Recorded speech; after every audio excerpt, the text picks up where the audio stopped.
The men were victorious from the United States of America in the 4x1 medley relay. We saw a disappointing mixed medley relay that had Ryan Murphy and Caleb Dressel, but today they were joined by two other men. They had Michael Andrew join them and also Zach Apple, and they swam out of lane number 1. You know what's interesting? The U.S. team almost didn't even make the final. They were 0.3 of a second out, potentially not even swimming this event. So pretty remarkable. They were able to pull it off and get the gold medal performance and break the world record, a world record held by the United States back in 2009 at the Rome World Championships. We're going to go through each of the splits, but shout out to the podium finishers, and that would be Great Britain and also Italy. Russia was so close, and Australia as well, but at this level, it's only the top 3 that make it onto the podium. Let's go ahead and look at some of these splits. We had Ryan Murphy.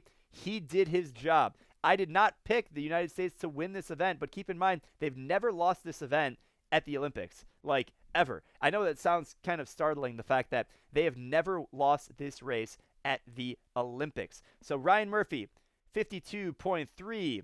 Michael Andrew, 58.49. I said in the pre-show, if Michael Andrew goes 58.5 or better, they're in a good spot. If he goes slower than that, the United States is going to be out of this race. Dressel in a 49.0. Woo! And Zach Apple in a 46.9. So all of these guys stepped up. They had good relay exchanges. Look at Michael Andrew, 0.18. Look at Caleb Dressel, 0.23. Zach Apple cutting it close, 0.04, but he's still safe. Now look at Great Britain. They were 53.6. That's Greenbank on the backstroke. Adam Peaty ripping a 56.5. He had that 0.26 reaction time. He was out in a 26.01. Look at that speed. James Guy dropped a 50.2. Very fast with a 0.29 reaction time. And also Duncan Scott with a 47.0. They stepped up and they performed, but it wasn't enough for the Americans that broke a world record. Let's look at the team here from Italy. 52.5. Let me zoom out here. 58.1. Great breaststroke. 51.0. The fly hurt them with a 47.4. Also, Chalmers down here. Look at that. 46 point. Let me circle it. 46.96 for Chalmers with a slow reaction time. Only 0.31. He was out in a 22.5. I mean, look at how much speed Zach Apple took it out in. 21 point on the feet. Of course, he had that aggressive relay start, so you got to factor that in. Let me know in the comments what you guys thought about this. PD going 56.5 while being in everyone's waves. That's true. He had to dive in from behind. He did not have clean water.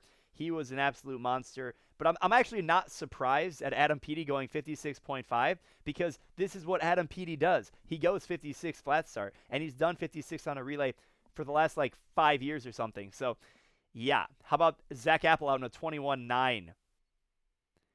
Duncan's PB is a 46.1. He went 47.0. Could have taken the gold.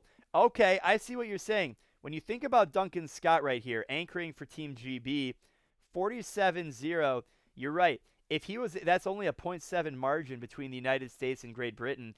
I had on paper Great Britain should win this event. The United States stepped up. They haven't been able to step up in the relays, whether that's the coaches or the athletes themselves not stepping up. They were able to do it here, and you walk away with a gold medal. So, yeah. Look at PD. I don't know why Murphy don't break his world record. I think he could have done it. Yeah, but he's Mr. Consistent. If you think about how many times Ryan Murphy has gone, in the other relay last night, in the 4x1 mixed relay, he went up 52.2. So, I mean, that's pretty consistent, right? He's gone 52 low so many times now at the U.S. trials, also here at the Olympic Games. It's, yeah. Zach Apple had a very close takeover. Michael Andrew finally got a gold medal, guys. Finally, Michael Andrew with a gold medal. Here's the thing. Michael Andrew came into these games with a lot of hype, a lot of expectation, a lot of pressure. He qualified for the 200 IM, the 50 freestyle, and the 100 breaststroke. He looked really good at the U.S. trials. I was there. I watched him. He looked smooth. He looked like he's the best swimmer in the world, quite frankly, outside of Caleb Dressel. His 200 IM, he went out in the fly in a 23.7. He comes to the Olympic Games, sort of misses the mark on all of his events, basically. He doesn't get a medal, and finally, Michael Andrew gets on the podium after having a great international career in the short course pool, ISL championships, short course world championship, but now he did it at the Olympic Games. So, and he split it when he needed to. He could have gone faster, sure, but he definitely stepped up and made it happen when it counted. I hope Michael Andrew will step up. He definitely stepped up. Duncan swim more events now than in 2019 Worlds. Oh, okay, that's interesting. Not swimming. Yeah, Weitzel was disappointed, obviously. She felt like she let the team down. And we'll play the claps for you guys.